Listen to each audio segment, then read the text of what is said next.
Pour aborder ce chapitre, nous allons voir dans un premier temps la notion de noyau atomique. 1.1. Constituant. Le noyau atomique est constitué de particules appelées nucléons. Les nucléons sont les protons et les neutrons. 1.1.1. Protons. Le nombre de protons dans un noyau est appelé numéro atomique ou nombre de charges. On le désigne par Z. Le proton a une charge électrique positive égale à E, qui est égale à 1,6 × 10⁻19 coulombs. La masse du proton est MP, égale à 1,67 × 10⁻27 kg. 1.1.2. Neutrons. Le nombre de neutrons dans le noyau d'un atome est noté N majuscule.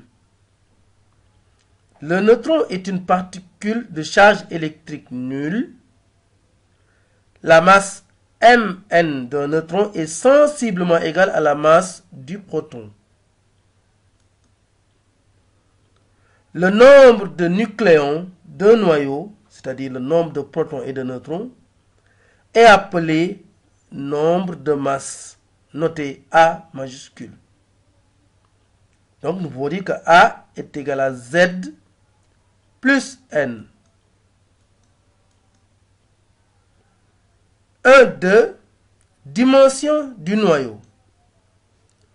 Le noyau atomique est assimilé à une sphère de rayon R. Le rayon R du noyau exprimé en mètres est proportionnel à la racine cubique du nombre de masse A. Nous avons R égale à 1,4 × 10⁻15 racine cubique de A. 1.3. Nucléides. Les noyaux ayant le même nombre de protons et le même nombre de neutrons forment le nucléide. On le désigne par X, Z, A, où X est le symbole de l'élément chimique correspondant.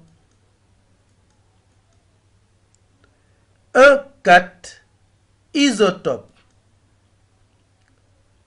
Des nucléides ayant le même nombre de protons mais des nombres de neutrons différents sont des isotopes du même élément. Exemple, le carbone naturel est un mélange de 3 isotopes selon la composition massique suivante. Le carbone 12, C612 qui représente 98,89% en masse. Le carbone 13, C613 qui représente 1,11%. Et enfin, le carbone 14, qui est à l'état de trace dans le mélange.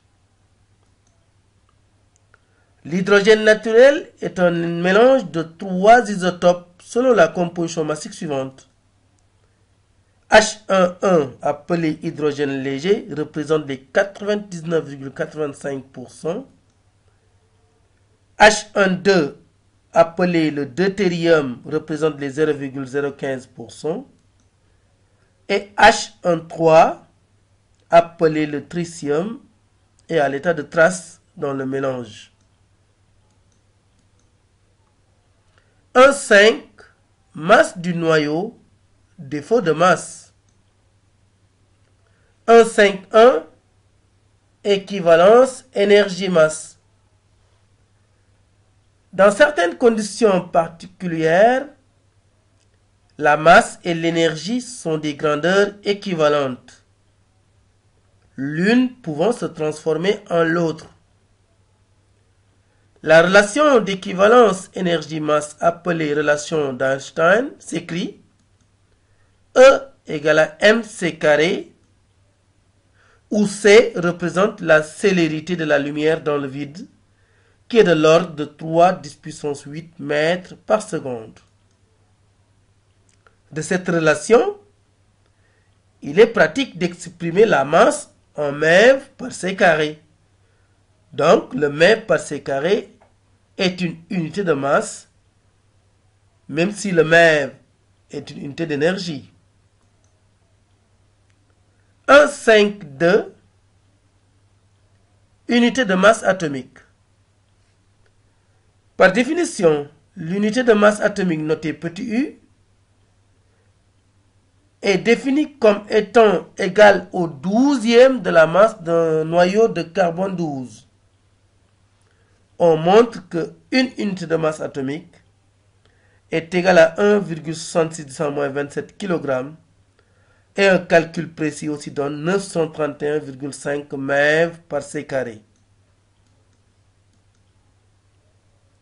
1,5,3 défaut de masse du noyau. La masse grand M d'un noyau XZA est inférieure à la somme des masses des nucléons pris individuellement. Nous avons M, qui est la masse du noyau, est inférieure à ZMP plus NMN, égale à ZMP plus A moins ZMN. La différence de masse est appelée défaut de masse du noyau, noté ΔM. On a ΔM qui est égal à ZMP plus A moins ZMN moins grand M. 1,5,4 énergie de liaison d'un noyau. C'est l'énergie correspondant au défaut de masse. On a EL qui est égal à delta M C carré. En remplaçant delta M par son expression, on a donc ZMP plus A moins ZMN moins grand M fois C carré. L'énergie de liaison d'un noyau est l'énergie qu'il faut fournir à un noyau au repos pour le dissocier en nucléons isolés et immobiles. 1,5,5 énergie de liaison par nucléon, stabilité du noyau. L'énergie de liaison par nucléon d'un noyau noté EA est donnée par la relation EA égale EL sur A, égale donc à delta MC carré sur A. Souvent, on l'exprime en MeV par nucléon. Pour comparer la stabilité de plusieurs noyaux, on compare les énergies de liaison par nucléon. L'expérience montre que les noyaux stables ont une énergie de liaison par nucléon élevée. Par contre, les noyaux ayant une énergie de liaison par nucléon faible sont instables. Et quand on parle d'instabilité d'un noyau, nous pensons à la radioactivité.